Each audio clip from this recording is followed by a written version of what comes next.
142.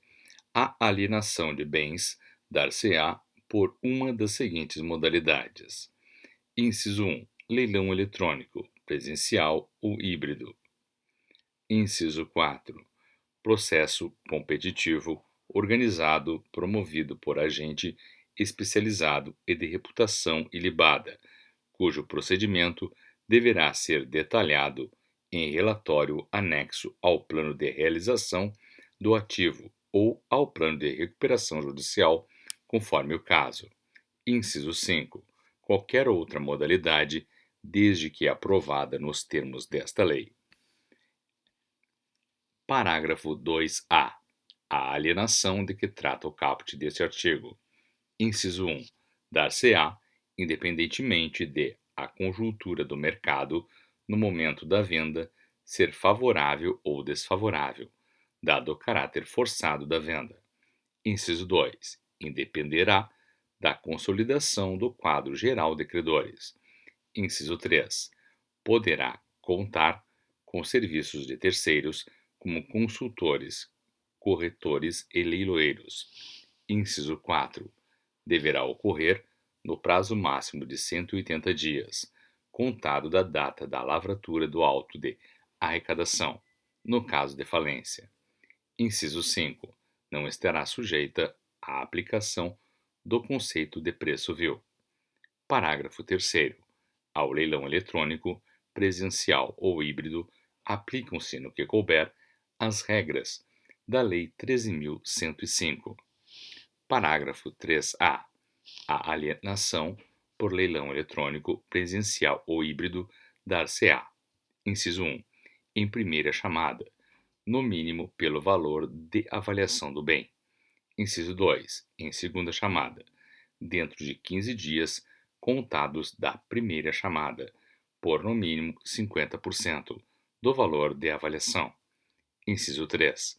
Em terceira chamada, dentro de 15 dias contados da segunda chamada, por qualquer preço.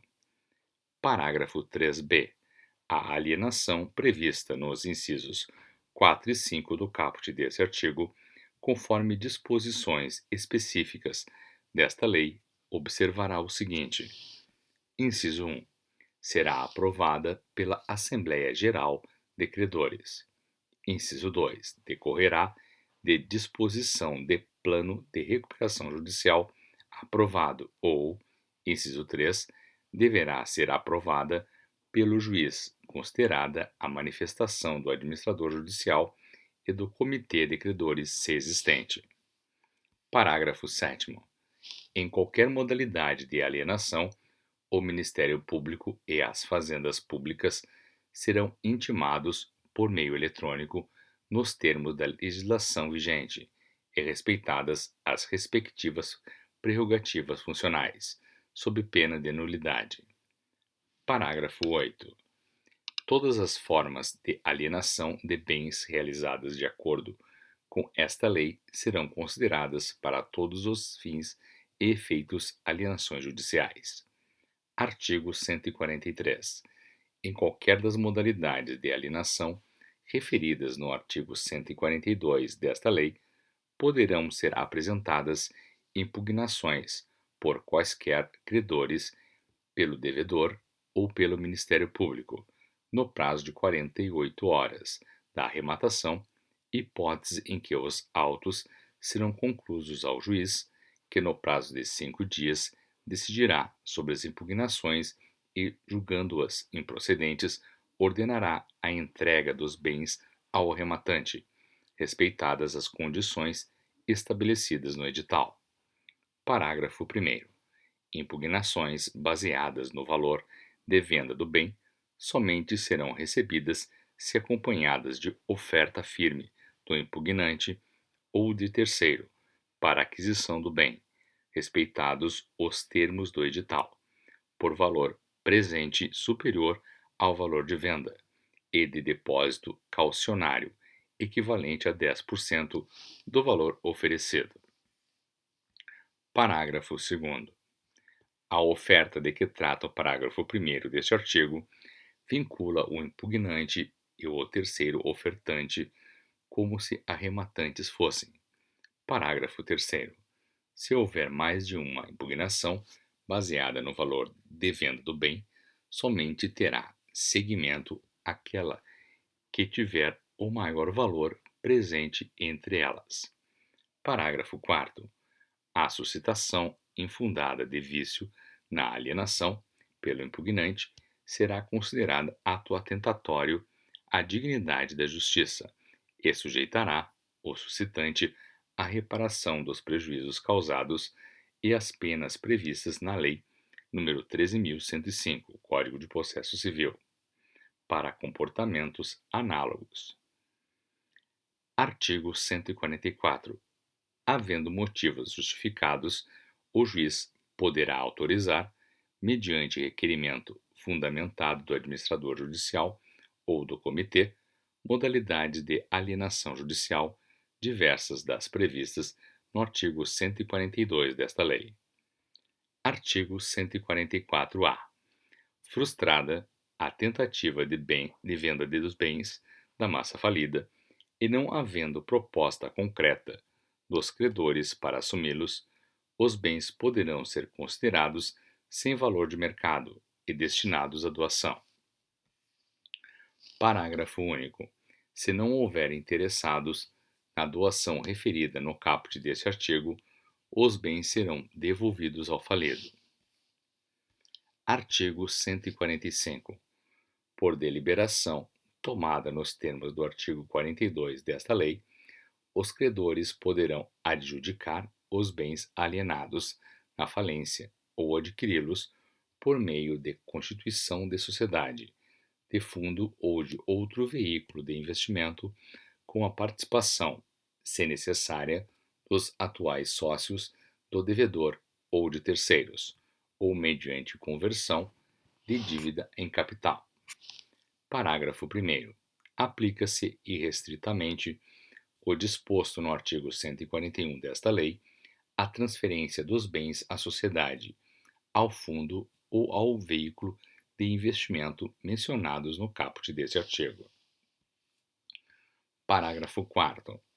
Será considerada não escrita qualquer restrição convencional à venda ou à circulação das participações na sociedade, no fundo de investimento ou no veículo de investimento, a que se refere o caput deste artigo. Artigo 146. Em qualquer modalidade de realização do ativo adotada, fica a massa falida dispensada da apresentação de certidões negativas. Artigo 147. As quantias recebidas a qualquer título serão imediatamente depositadas em conta remunerada de instituição financeira, atendidos os requisitos da lei ou das normas da organização judiciária. Artigo 148. O administrador judicial fará constar do relatório de que trata a linha P do inciso 3 do artigo 22, os valores eventualmente recebidos no mês vencido, explicitando a forma de distribuição dos recursos entre os credores, observado o disposto no artigo 149 desta lei. Seção 11. Do pagamento aos credores. Artigo 149. Realizadas as restituições, pagos os créditos extraconcursais, na forma do artigo 84 desta lei, e consolidado o quadro geral de credores, as importâncias recebidas com a realização do ativo serão destinadas ao pagamento dos credores, atendendo à classificação prevista no artigo 83 desta lei, respeitados os demais dispositivos desta lei e as decisões judiciais que determinam reserva de importâncias. Parágrafo 1º.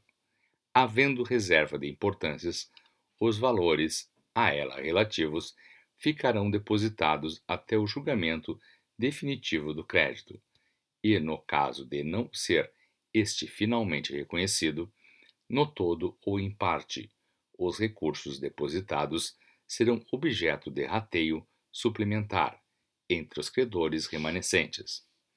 Parágrafo 2º.